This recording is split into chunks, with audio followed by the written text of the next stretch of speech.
Fala concurseiro, professor Gabriel Santos, passando para dar início a mais uma super aula voltado aqui para o tema de direito administrativo, tá? Então, para você aí que está estudando a parte voltada pro direito administrativo, o foco aqui da nossa aula é na banca no CEP, tá? O foco aqui é descomplicar o direito administrativo para você e você vai perceber que depois dessa aula aqui você vai conseguir compreender alguns temas que a própria NUCEP gosta de trabalhar em cima do direito administrativo, tá? Aqui é uma aula totalmente direcionada, principalmente focada em você que vai fazer polícia penal, tá? A parte voltada ali para PPPI. Perfeito? Agora tem um detalhe, certo? Para você que vai estudar para qualquer outro concurso que caia também a parte do direito administrativo, te aconselho a não sair dessa aula, porque essa aula também vai servir para você, onde a gente vai trabalhar as bases relacionadas às conceituações, aquelas partes mais introdutórias, situações introdutórias, e vou mostrar para você o que mais cai aí relacionado à banca no CEP. Eu tô com um editalzinho aqui, pessoal, e eu vou mostrar para você qual é os tópicos mais trabalhados, tá? Primeiro, eu vou mostrar para você o que caiu, certo? Dentro aí da nossa parte voltada para direito administrativo, tá? Dentro do edital feito pela NUCEP. Perfeito? Show? Vamos lá. Deixa eu só colocar aqui. Deu uma travadinha aqui. Vou só colocar aqui no edital, povo, para a gente conseguir falar um pouquinho sobre isso. Show, agora deu certo.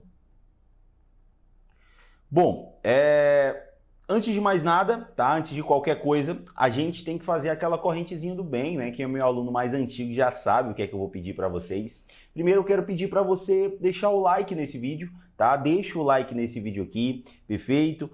Aproveita aí, compartilha essa live com mais pessoas, segue o Objetivo Concurso nas suas redes sociais, tá? Segue o professor Gabriel Santos também nas suas redes sociais. A gente tá lá para bater um papo, a gente tá lá para conversar, perfeito? Então a gente tem essa tendência a se aproximar bem mais, né? Olha o que o Objetivo faz para você, né? Você tem aula de manhã, de tarde, de noite, de madrugada, feriado, dia santo, não importa. A gente sempre está com você. É a verdadeira democratização do estudo, trazendo, aproximando o estudo para quem realmente não tenha, né? Tantas condições, e a gente vai estar juntinho de vocês. A gente vai estar com vocês até depois da sua posse, tá? Então, sem mais papo, primeiro eu vou falar para você aqui o que é mais cobrado em relação à minha banca no CEP, em termos de edital. Primeiro eu vou te mostrar os tópicos do edital, o que foi que caiu, né, dentro do seu edital, tá? E vamos trabalhar aí um top 3, tá? Eu vou separar 3 temas para vocês, beleza? Na verdade, eu vou separar aqui para vocês uns 5 teminhas, certo? Pra gente focar, né? Não é que você não vai estudar os outros temas, tá? Que estão no edital, mas eu vou separar para vocês os temas que vocês têm que focar, beleza? E logo depois a gente já responde algumas questõezinhas desses temas para você ver que a banca realmente gosta de cobrar esta informação, perfeito? Então olha aqui, ó, se a gente for reparar, a gente tem no nosso edital de direito administrativo, certo? Não sei se você está com seu editalzinho aberto aí, né, para me acompanhar aqui também, mas eu tô aqui com a minha colinha, ó. O que a gente teve no edital aí de direito administrativo?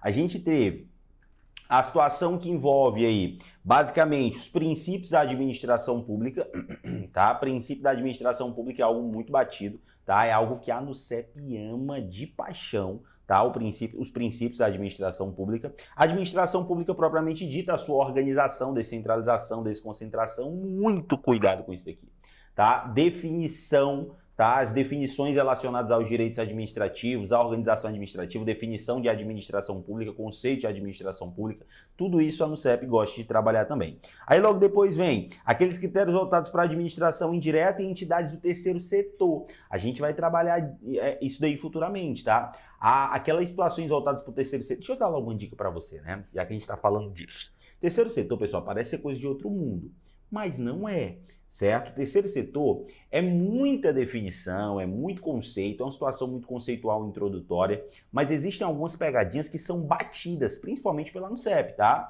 Como, por exemplo, é muito comum que as bancas tragam em suas questões dizendo, né, que a administração indireta, formada ali pela autarquia, fundação pública, sociedade de economia mista, empresa pública, a empresa pública e a sociedade de economia mista, essas duas, elas são entidades do terceiro setor. E não são, tá, pessoal? Elas fazem parte do Estado, a gente entende como elas participando da nossa situação administrativa como um primeiro setor, tá? Aí a gente tem um segundo setor, que é a situação de mercado, a gente vai falar disso futuramente, e o terceiro setor, a gente tem aquelas entidades paraestatais que vão estar em paralelo com o Estado, em conjunto com o Estado, prestando apoio para o Estado, mas não pertencem à administração pública. Perfeito? Então já é uma pegadinha que as bancas costumam utilizar e a gente vai falar disso futuramente quando a gente trabalhar uma aula sobre o terceiro setor.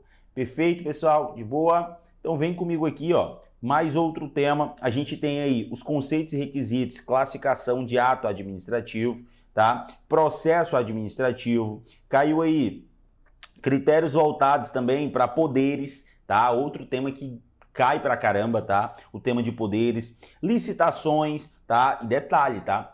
O próprio edital já trouxe a 14133, o que é óbvio, tá? Porque a 14133 ela veio basicamente para substituir a 8666, tá? Que é a nossa antiga lei de licitações, ela não vale mais. Agora a gente adota, né, estuda a 14133 de 2021. Aí a gente tem também critérios voltados para controle, tá? Agentes públicos, responsabilidade civil e improbidade administrativa. A gente tem basicamente aí 8 tópicos, certo? Trabalhados em cima de grandes conceituações. O edital, ele é um edital bem extenso, tá, pessoal? Realmente não tem o que discutir, é um edital bem extenso e você tem que estar preparado para isso.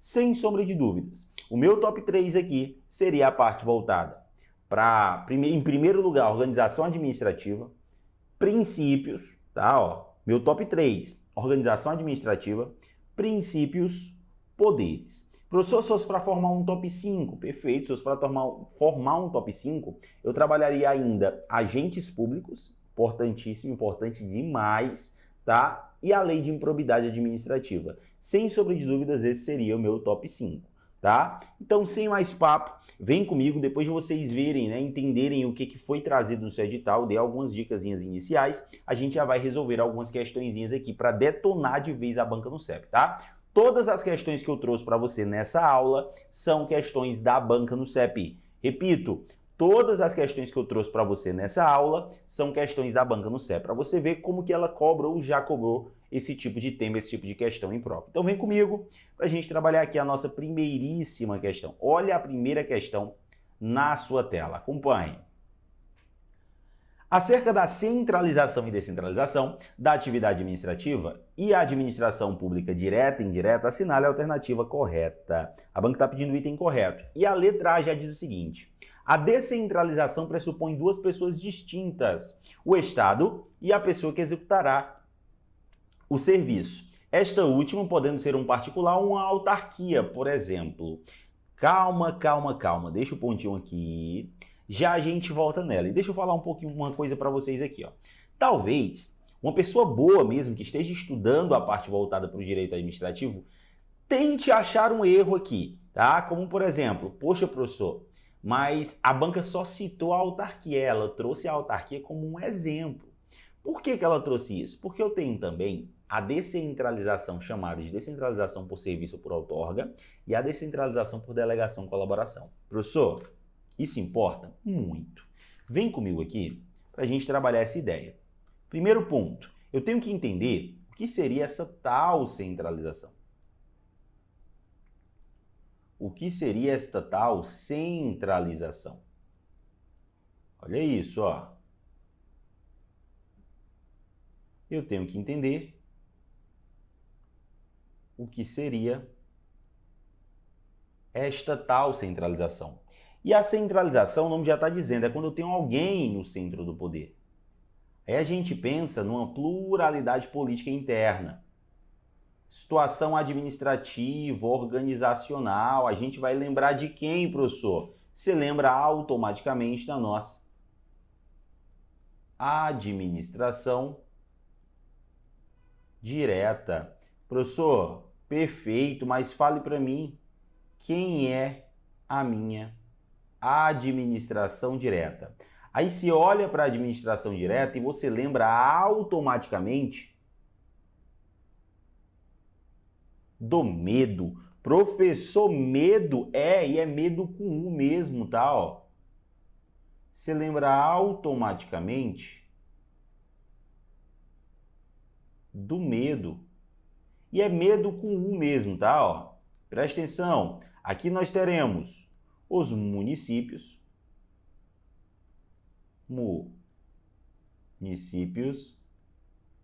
estados, DF e a tal da União. Perfeito? Aqui é a minha administração direta, ou seja, é centralizado porque o poder está concentrado na mão dela. E é através dela que nasce, por exemplo, a minha administração indireta. É daí que surge a ideia de descentralização administrativa. Vem comigo aqui, ó. É através da direta que nasce a descentralização. É da direta que nasce, ó. É onde eu tenho a tal descentralização. E a partir de agora, você escreve descentralização desta forma aqui, ó. Descentralização você escreve desta forma.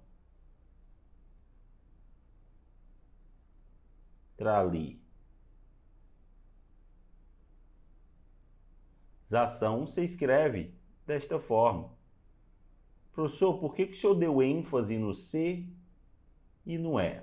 É para você lembrar que a descentralização administrativa, ela serve, olha o C, para criar, olha o E, entes.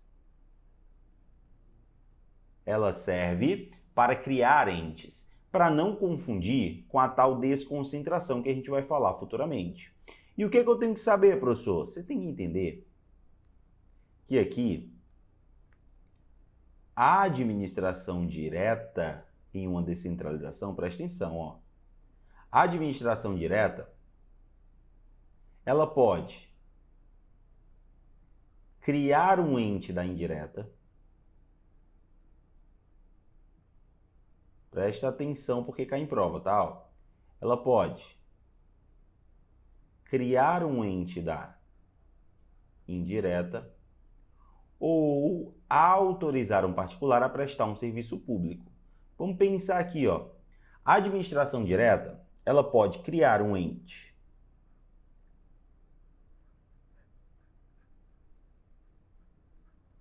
olha isso, ó, da indireta, perfeito? Ou pode autorizar um particular a prestar um serviço público. Particular. E é aqui que começam as confusões. É exatamente aqui que as confusões começam.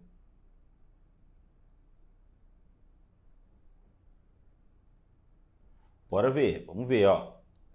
A administração indireta, quando eu tenho a direta criando, olha isso, ó. No caso da indireta, a direta cria. No caso do particular,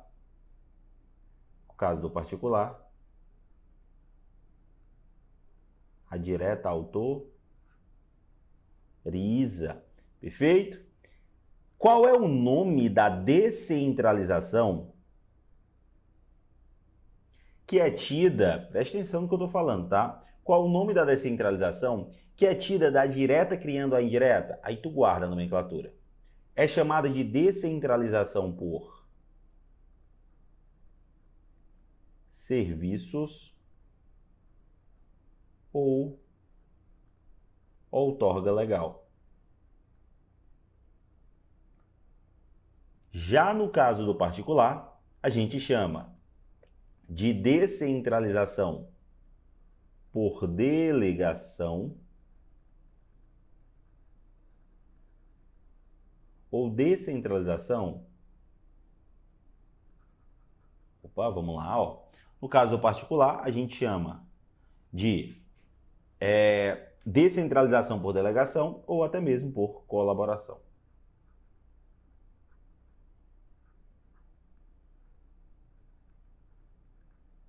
Perfeito? Esse aqui é o nome. Professor, perfeito. Mas como que é feito o elo, a ligação entre a direta e a indireta, entre a direta e o particular? É aí que tem outra confusão. Por quê? Porque no caso da direta criando o ente da indireta, isso aqui obrigatoriamente tem que ser feito por meio de lei. Vou até trocar a cor.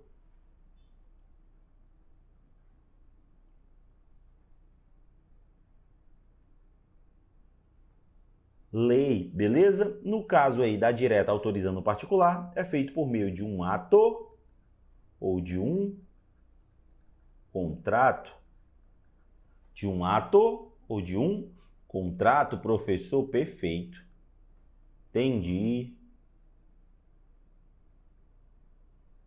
Tô ciente, tô bisurado. O que mais que eu tenho que saber? Aí eu tenho que saber o que é transferido. Se é a titularidade do serviço público ou simplesmente a execução, para eu ir lá e executar aquele determinado serviço público. Aí o que a gente vê aqui, ó? No caso da direta, transfere os dois. Tanto transfere a titularidade do serviço,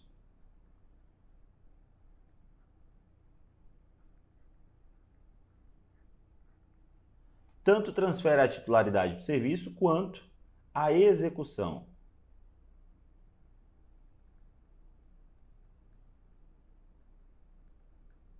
Execução. No caso do particular, a direta somente transfere a execução. Perfeito? Por quê, professor? Porque o titular ainda vai ficar sendo o poder público. Por que eu gosto de colocar esse CE aqui, ó? É para você não confundir. Eu vou colocar bem aqui, ó. São coisas diferentes, tá? Ó. Até colocar o sinalzinho diferente, ó. É diferente. É diferente de desconcentração. Bora melhorar isso daqui, ó. Tem bizu também, ó. Desconcentração.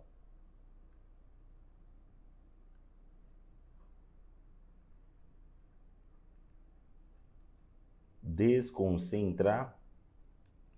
Vai pegando o bizu. Vai pegando o bizu, tá? Desconcentração, o que a gente guarda? Olha o Czinho aqui, ó. Se a descentralização cria ente, a desconcentração cria órgãos. Cria órgãos.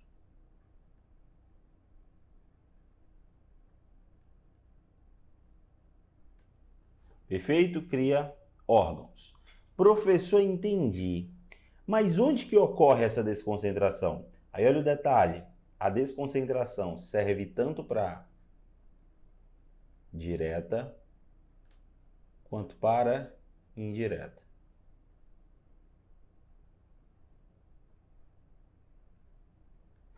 Perfeito até aqui? Show! Tira o print aí da telinha para a gente voltar para a questão. Te dou 3 segundinhos a partir de agora. 3, 2, 1. Printou, printou. Se não printou, printa depois. Bora lá. A partir de agora, a gente volta para a questão. Aí eu leio de novo a letra A. A descentralização pressupõe duas pessoas distintas. O Estado e a pessoa que executará o serviço. Perfeito? Esta última podendo ser um particular, uma autarquia, por exemplo. Claro, pode ser um membro da administração indireta. Então, letra A, gabarito. Perfeito, professor? E a letra B? Vamos ver. Quando o Estado executa suas tarefas diretamente por meio dos órgãos e agentes integrantes da denominada administração direta, ocorre descentralização. Olha isso, ó. Quando o Estado executa as tarefas diretamente por meio dos órgãos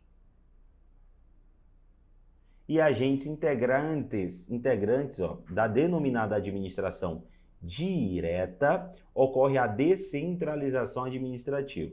estou falando de administração direta, né, eu estou trabalhando um critério de centralização. Se eu estou falando em critérios de trabalhar por meio de órgãos, criar órgãos, eu poderia encaixar uma situação aqui, tá, que também não é totalmente pacificada, até mesmo pela doutrina, tá, mas eu poderia encaixar nessa figura aqui a desconcentração. O mais perto que chega é centralização, mas descentralização, não, de jeito nenhum, tá? Esquece isso daí. Esquece isso aqui, ó.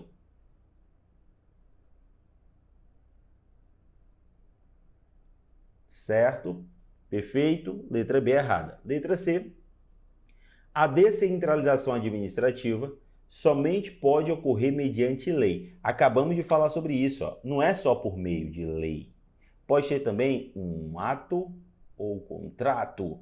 Perfeito? Um ato ou contrato. Então, a letra C também está o quê? Errado. Tá? Por conta de quê, professor? Diz que descentralização administrativa somente pode ocorrer mediante lei. Onde que está o erro? Aqui no somente. Olha D, compõe a administração indireta somente as autarquias e fundações públicas. Não. Não. Vamos lá, ó. Já te dei esse bizu.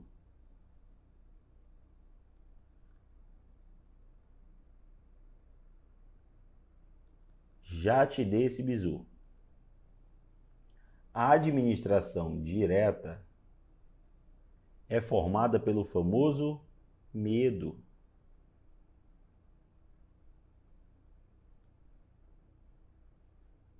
Perfeito, professor? Quem é o medo? Nós já vimos, né? E é medo com o mesmo, tá? Ó, municípios.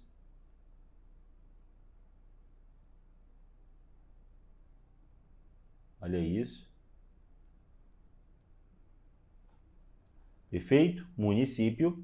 Pessoal, tá saindo aqui, de vez em quando a letra sai uma porcariazinha, tá?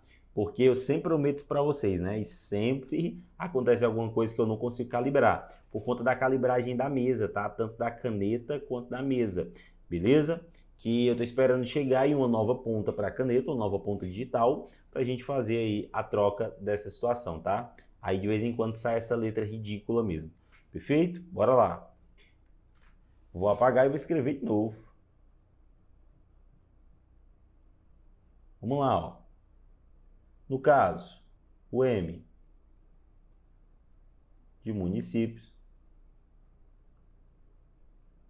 o E de estados,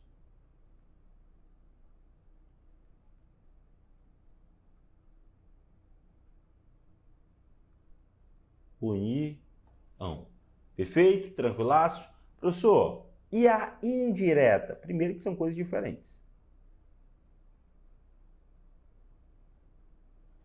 Eu tenho também a indireta.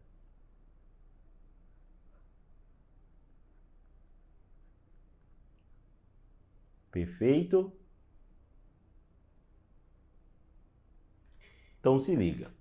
Se a direta é formada pelo medo, a indireta é formada pela fase.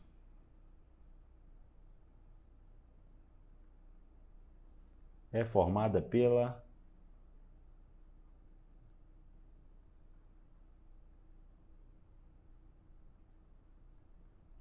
Professor, o que é a fase? Fundação pública, direito privado, que é o comum.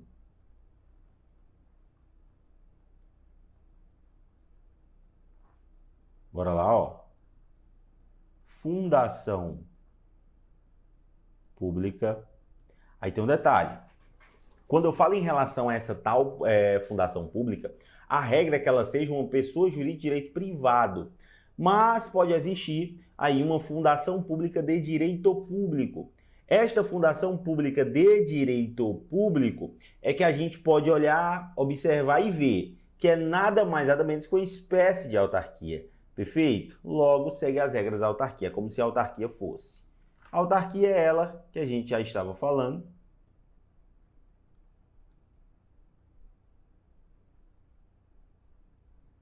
Perfeito? A autarquia, temos a sociedade de economia mista, economia mista,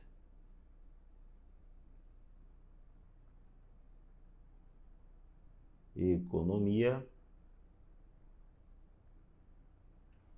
mista. Professor, e o E? Empresa pública. Empresa pública. Tranquilaço? O que a banca faz? Mistura tudo. Vou dar um tempinho para você tirar um print. Tira um print dessa tela. 3 segundos a partir de agora para a gente ir para a próxima questão. 3, 2, 1. Printou, printou. Se não printou, printa depois. Tira o print dessa tela aí que vai te ajudar demais. Enquanto eu molho a garganta aqui.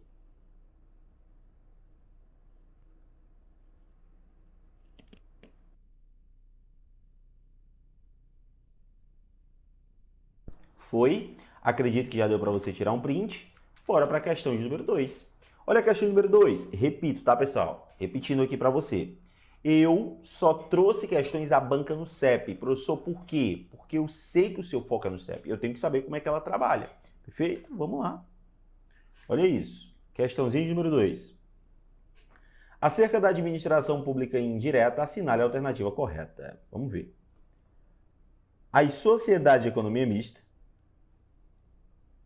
por se tratarem de pessoas jurídicas de direito privado, integrando a administração pública indireta, vamos lá, a sociedade de economia mista, por se tratar de pessoas jurídicas de direito privado, integrando a administração pública indireta, não estão submetidas à regra da obrigatoriedade de se realizarem licitações para a contratação de obras e serviços. Aqui não, né? Aqui é sacanagem. Olha isso, ó. Não é porque a sociedade de economia mista ela está na administração pública indireta que ela não vai precisar seguir os ritos da própria Constituição em termos de administração. Como, por exemplo, tá? A obrigação de licitar. Perfeito? Critérios voltados para a licitação. Então não faz sentido a nossa letra A. Lê de novo. Bora lá, ó. Simbora. As sociedades de economia mista, por se tratarem de pessoas jurídicas de direito privado, integrando a administração pública indireta, não estão submetidas à regra da obrigatoriedade de realizarem licitações. Onde está o erro, professor? Aqui no não. Perfeito? Olha a B. Presta atenção, se liga. Se liga, se liga, se liga. Ó. Tanto as empresas públicas como as sociedades de economia mista, ambas integrantes da administração pública indireta, estão obrigadas à regra da realização de licitações para contratações de obras e serviços. Aqui tá uma brincadeira de criança, né? Vou até ler novamente para você, ó. Se liga. Tanto as empresas públicas como as sociedades de economia mista, ambas integrantes da administração pública indireta, cuidado para a banca não trocar isso daqui, estão obrigadas à regra da realização de licitação para a contratação de obras públicas. Perfeito. Perfeito, tá? Presta atenção. Se liga. Olha a C. Somente as empresas públicas, no âmbito da administração pública indireta, estão obrigadas a observar a regra de realização de licitações. Onde é que está o erro? Somente. A EAD também começa com somente, né? A NUCEP gosta disso, ó. Somente as autarquias, no âmbito da administração indireta, estão obrigadas a observar as regras de concurso público, ó. Exigência do concurso público para provimento de cargos efetivos. Errado também. Tá? Gabarito aí da nossa segunda questão, letra B, certo? Lembre-se, eu vou seguir essas regrinhas, tá? Essas regras gerais para todos os entes da administração direta, da administração indireta, que necessitem dessa situação de concurso público, tá? Todos os entes da administração pública, independente, seja da direta ou da indireta, vai ter, de certa forma, aquele critério, né, que a gente chama de tanto a obrigação de licitar, tá, como critério voltado para concurso público, para cargos efetivos, quanto tem que respeitar os princípios da administração. E a gente vai falar desses princípios já já. Mas antes, deixa eu falar para você de algumas nomenclaturas que são utilizadas para essa figura. Bora lá. A administração pública direta, ela pode receber o nome na sua prova de administração pública direta, ou simplesmente ela recebe o nome na prova de entes federados, é administração direta, tá? As entes federadas são formadas por elas, perfeito? Entes centralizados porque estão no centro do poder ou até mesmo entes políticos. Por quê? Porque a administração direta é a única que tem autonomia política.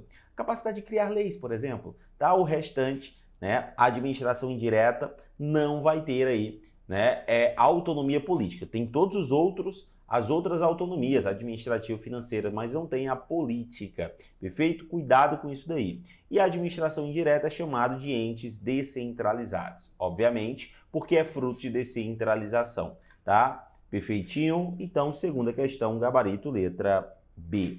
Olha a facilidade que é isso daqui. Simbora, vamos que vamos, ó. Presta atenção, presta atenção. Questãozinha de número 3. Deixa eu falar logo para vocês aqui. Deixa eu colocar para vocês aqui algumas informações. Como, por exemplo, a gente já sabe que a administração pública direta, olha o que eu estou falando, que a administração pública direta, ela é formada pelo medo. Isso daí você já está cansado de saber. Só hoje já deve ter escrito isso umas 200 vezes. Tá, professor, sem exagero, né? Sem exagero, olha isso. Nós temos o medo, certo? Ó, nós temos aqui o medo. Aí se liga. Quem que nós temos aqui no medo? Municípios, estados, DF e a União. Todos esses entes, todos, olha o que eu vou falar, todos, vou abreviar, tá? Ó, são pessoas jurídicas de direito público. Tranquilo? E recebe algumas nomenclaturas, como por exemplo, eu tenho aqui, ó,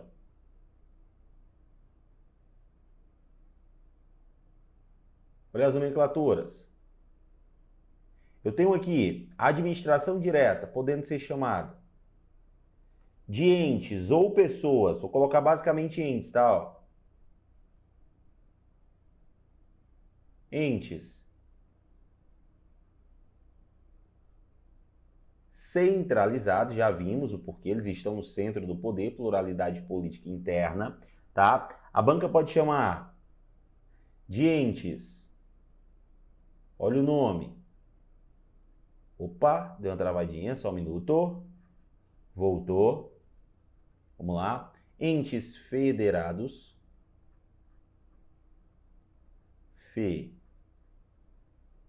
Federados. Perfeito? Assim como pode ser chamado também de entes políticos.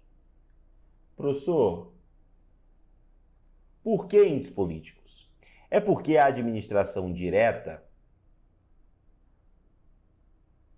ela vai ser detentora de autonomia. E esta autonomia é uma autonomia administrativa, é uma autonomia financeira, é uma autonomia política. É uma autonomia administrativa, é uma autonomia financeira,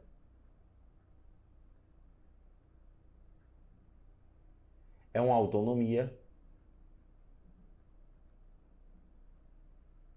política. Lembrando, é só a direta que vai ser detentora de autonomia política. A indireta não tem autonomia política. Perfeito? Vamos lá para a indireta agora. A indireta, olha isso. A indireta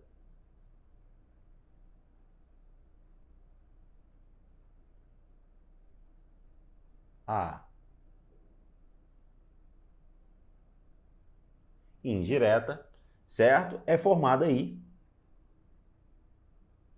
pela fase, como a gente já viu. Porém, eu vou colocar de uma forma diferente, tá? Vou colocar aqui nesta ordem. Autarquia, fundação pública,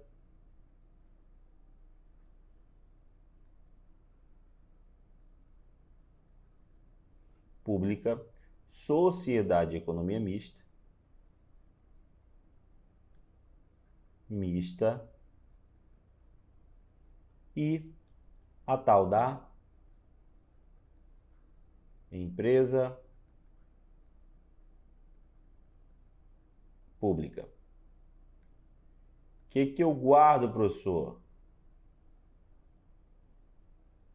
Primeiro, em relação à autarquia, ela vai ser a única que é uma pessoa jurídica de direito público.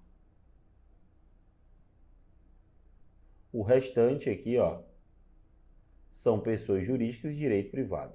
Professor, seu mentiroso, eu fiquei sabendo que existe aí uma fundação pública que é direito público. Realmente existe. Só que fundação pública de direito público é uma espécie de autarquia, então segue as regras da autarquia como se a autarquia fosse. Perfeito? Então cuidado com isso. Perfeitinho? Aí vem outro detalhe. Esta administração indireta é chamada de entes descentralizados, porque é fruto de descentralização administrativa. Lembrando que eu tenho também a tal autonomia, e esta autonomia é uma autonomia tanto administrativa quanto financeira.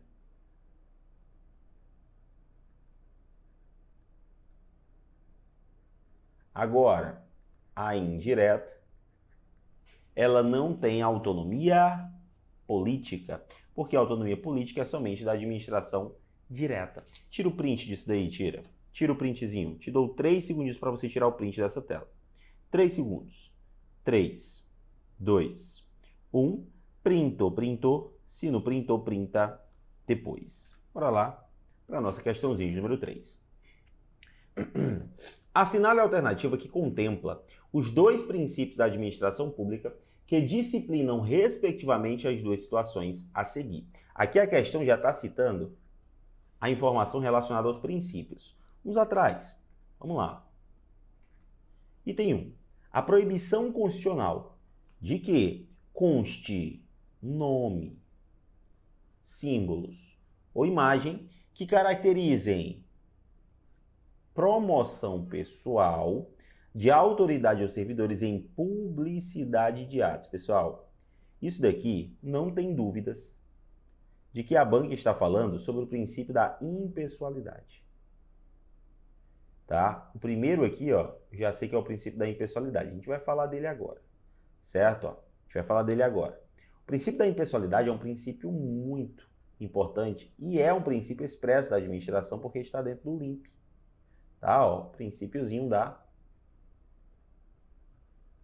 impessoalidade. O princípio da impessoalidade ele é importantíssimo porque ele está dentro do LIMP. O que é que eu tenho que saber? Aqui é quando a administração pública ela tem que ser neutra e imparcial. É quando a administração pública tem que ser neutra, quando ela tem que ser imparcial.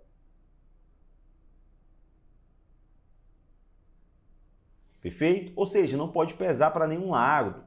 Ela tem que agir de forma impessoal, certo? Aí a gente tem 3 acepções de estudo focadas aqui na impessoalidade. Professor, que 3 acepções de estudo? Primeira, é essa que está citada aí na questão.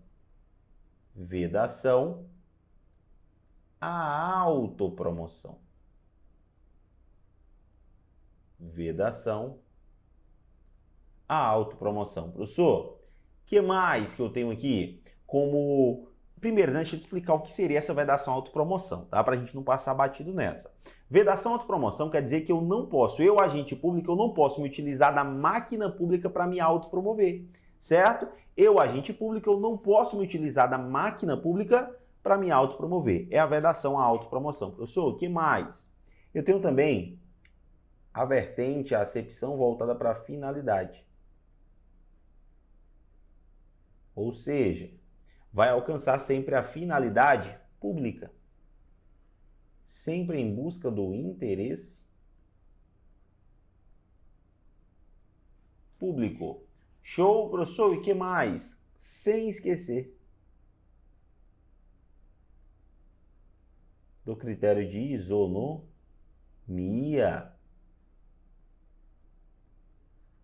Igualdade. Perfeito? E a gente tem aí o princípio da impessoalidade. A gente pode ligar, pessoal, é até interessante a gente falar sobre isso, que as bancas podem trazer. A gente pode até ligar aqui a isonomia, a ideia do concurso público. O concurso público ele é igual para todo mundo, tá? Ó, está intimamente ligado com a ideia do concurso público. Certo? Intimamente ligado aí com a ideia do concurso público. Show, perfeitinho, guarda aí a informação. Te dou 3 segundos para tirar um print dessa tela. 3, 2, 1, printou, se não printou, printa, depois volta para a questão. O item 1 aqui, ó, a gente já viu, princípio da impessoalidade, certo? Ó, então, onde não tem impessoalidade na primeira situação, começando já, você já corta, né? Corta a letra D, sobra para a gente, obviamente, somente a letra C, mas vamos conferir se realmente é segurança jurídica. A fixação de prazo para que a administração pública anule os atos administrativos que decorram efeitos favoráveis aos destinatários, a gente tem aqui sim a segurança jurídica, né? Então, item 1, impessoalidade, item 2, segurança jurídica, gabarito, letra C. Perfeito? Vamos que vamos, bora dando continuidade. Questãozinha de número 4. Trata-se de princípio da administração pública que foi incorporado expressamente à Constituição Federal de 88 através de emenda constitucional 19 de 98. Já falou tudo, né? Antigamente, pessoal, só tinha um LIMP. L-I-M-P. Era só LIMP. O E da eficiência nasce só 10 anos depois do nascimento da atual Constituição, que é onde a gente tem o gabarito dessa questão, que é o tal princípio da eficiência. Presta atenção, ó. Aqui é o tal princípio da eficiência. Professor, me conte. O que seria esse tal princípio da eficiência? Este princípio da eficiência, ele foi implementado na nossa Constituição pela Emenda Constitucional 19 de 98. E ele vem para que a administração pública consiga fazer mais com menos, reduzindo os custos,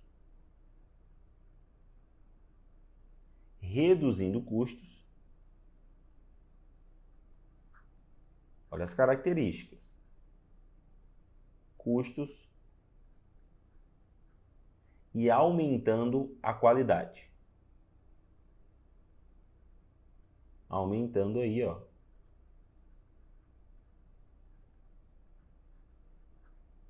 a qualidade. Lembrando que o princípio da eficiência nasce para evitar gastos desnecessários. Gastos desnecessários. Perfeito? Então aqui, sem sombra de dúvidas, tá? Ó, a gente tem o nosso princípio da eficiência. Gabarito aí, letra C. Perfeito? Olha a facilidade que é esse daqui depois que você vai pegando o bizu, né? Então, muito fácil isso daqui. Bora lá para a nossa questãozinha de número 5. Olha a questão de número 5. São, respectivamente, princípios da administração pública que propiciam o conhecimento público dos atos administrativos. Tá de sacanagem? Fazer o público conhecer os atos administrativos, sem dúvidas. A gente está diante do quê? Do princípio da publicidade. Este princípio da publicidade, ele traz uma ideia de transparência relacionada aos atos da administração pública. Tá? Ó, traz uma ideia de transparência.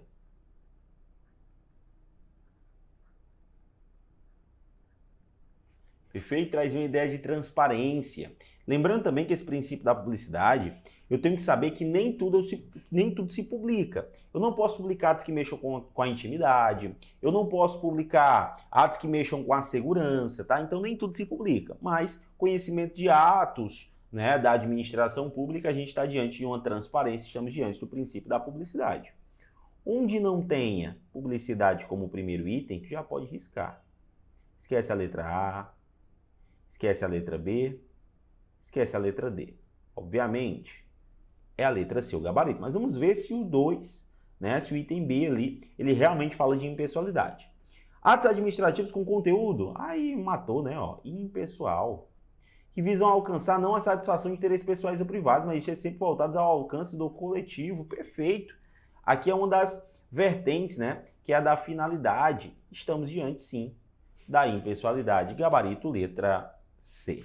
Perfeito? E para finalizar, questãozinha de número 6. Olha isso. Marcos, prefeito de uma cidade do estado do Piauí, no mês anterior ao encerramento do seu mandato, congela imposto predial e territorial urbano, IPTU. Segundo foi repassado pela assessoria de imprensa, o objetivo do congelamento foi o grande interesse social. Olha isso, ó. O objetivo foi o grande interesse social. Entretanto, todos sabem que o referido congelamento foi para inviabilizar a nova administração. Pessoal, ó, ele fez isso por quê? Para ser eficiente? Claro que não.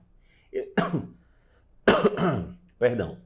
Ele fez isso para ser eficiente? Claro que não. Ele fez isso para ajudar? Claro que não. Ele fez isso para prejudicar a outra gestão, a nova administração. Aí o que você nota com isso daí? Que ele não trabalhou de forma moral, ele não foi honesto, ele não foi probo, tá? Ó, vamos ver o restante. E assim, reduzir as receitas. Dessa situação, pode-se dizer que Marcos feriu principalmente o princípio da legalidade, não. Publicidade, nada a ver, o que poderia te confundir, eficiência, né? Ele está fazendo ali um travamento relacionado a gasto público, quebrando ali a eficiência. Perfeito, ok. Mas aqui, sem sombra de dúvidas, a gente tem que marcar a moralidade. Professor, o que seria essa moralidade? A moralidade é quando a gente, ele age de boa fé. É isso. É quando a gente, ele consegue atingir ali, além da boa fé, o que a gente chama também, ó, presta atenção, de preceitos éticos.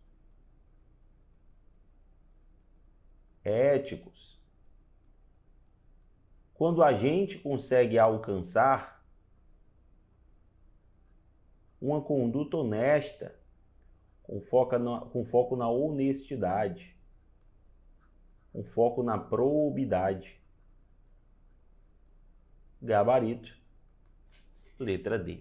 Perfeito? Aí vem um detalhe, tá? Deixa eu falar um negócio para você.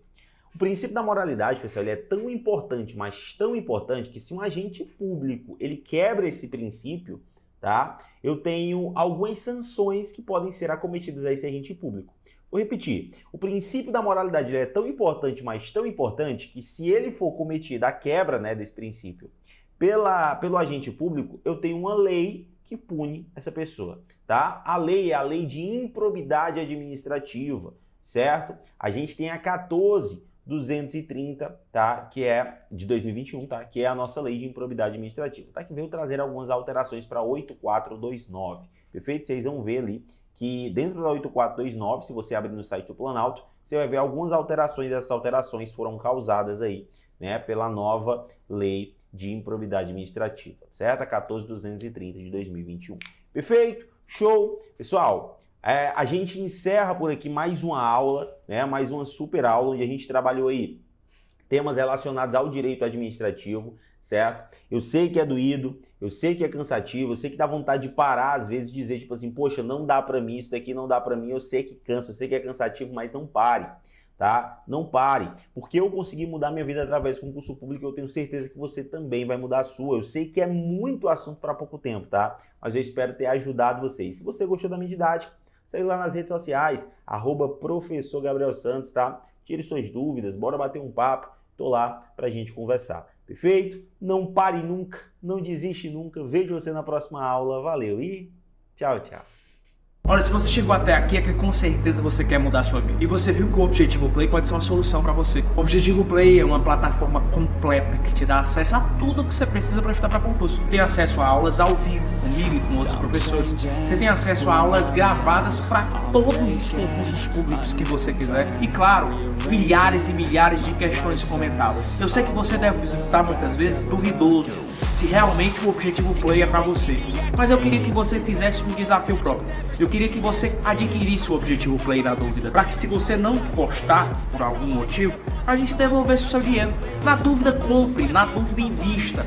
Na dúvida, aproveite a chance de ouro de pegar uma plataforma sensacional e que garantiu a aprovação de milhares de candidatos nos mais diversos concursos públicos. O cavalo selado ele só passa uma vez. Se você não montar, você vai perder a viagem. E o que eu tô te convidando agora é para melhorar a sua vida durante esse ano.